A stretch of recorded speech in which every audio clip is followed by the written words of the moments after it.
한 생명이 시작하는 장면을 본 적이 있나요? 우리 아빠엄마들은 아이를 낳는 순간을 잊지 못할 거예요. 화초를 키워본 사람은 씨앗에서 싹이 나와 꽃이 피고 열매가 맺는 그 모든 과정을 볼 수 있습니다.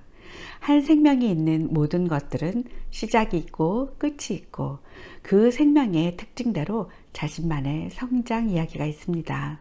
한 생명이 시작하여 성장하고 쇠하여 사라지는 모든 시간들을 볼 때 우리는 경이로움을 느낍니다.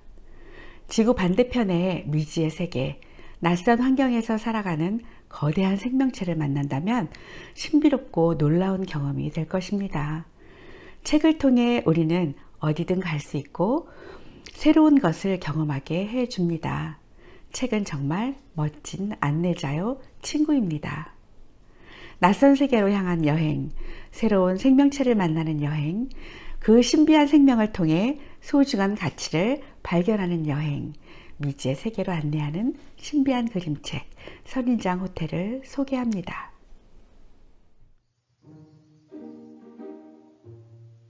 선인장 호텔. 뜨겁고 메마른 사막, 키 큰 사화로 선인장에서 빨간 열매 하나가 툭 떨어졌어요. 그 열매는 모래 위에서 세 쪽으로 갈라지고 까만 씨들이 나와 반짝였어요. 서늘한 저녁, 늙은 쥐의 한 마리가 기어나와 단물이 많은 그 열매를 먹고 모래 위로 종종 사라졌어요.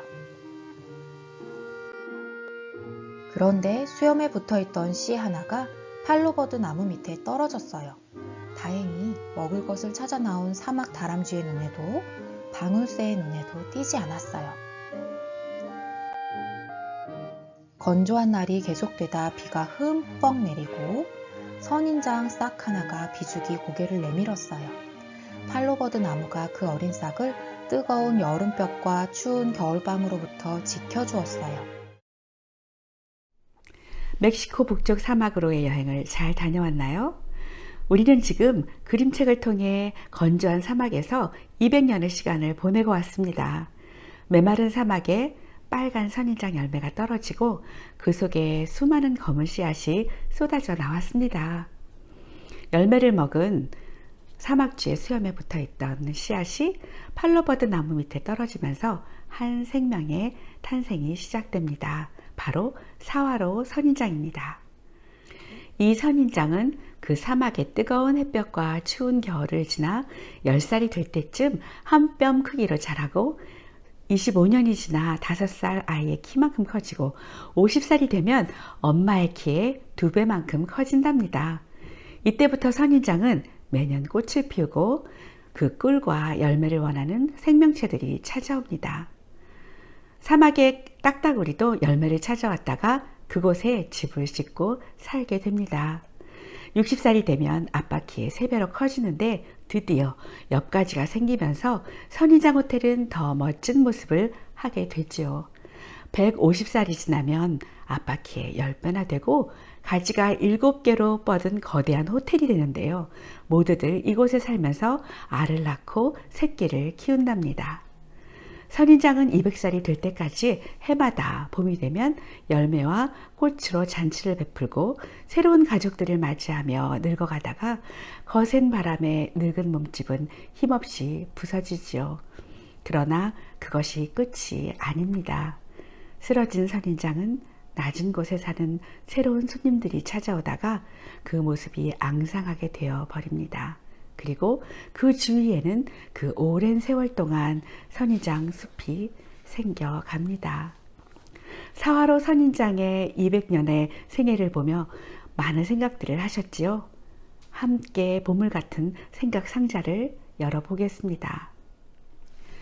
모든 생명은 공동체로 함께 살아가는 것을 볼 수 있습니다.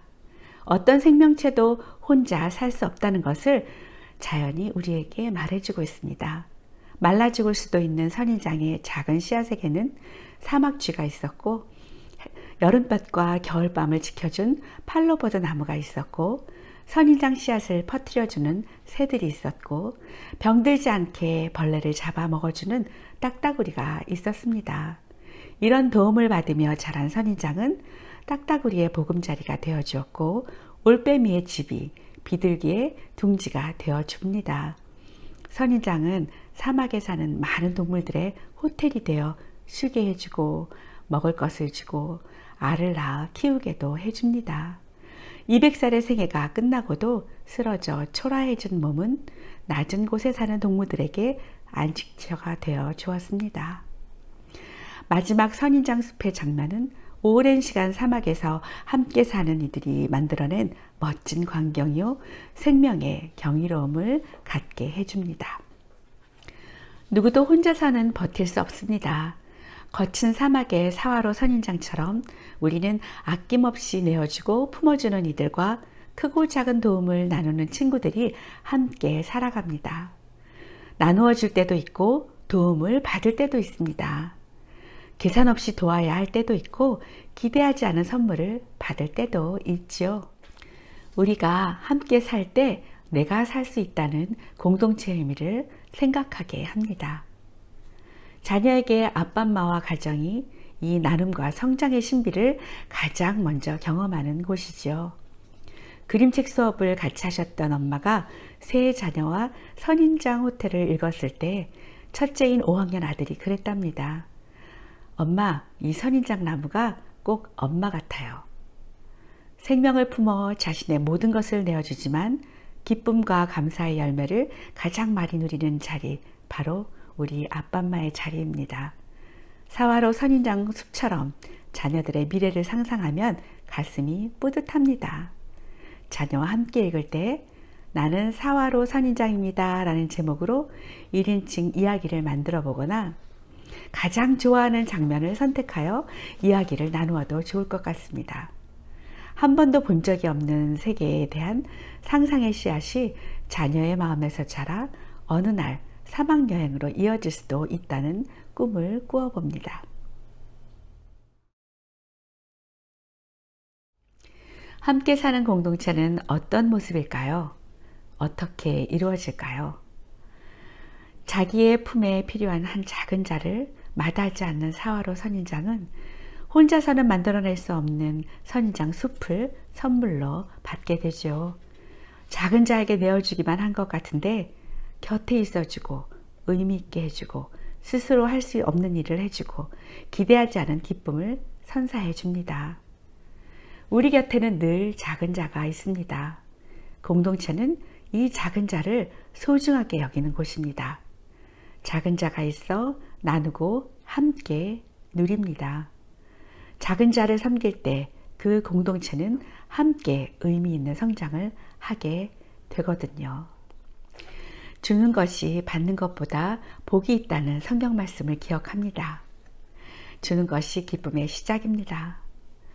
주는 일을 마다하지 않고 줄 수 있음을 감사하고 나누기를 즐겨한다면 그가 속한 공동체는 기쁨과 감사가 끊이지 않을 것입니다. 생명의 숲을 만들고 누리는 복의 근원이 될 것입니다. 이 복된 수단으로 인해 우리 공동체의 이야기는 신화화되고 전설이 되는 든든한 유산을 소유하게 될 것입니다.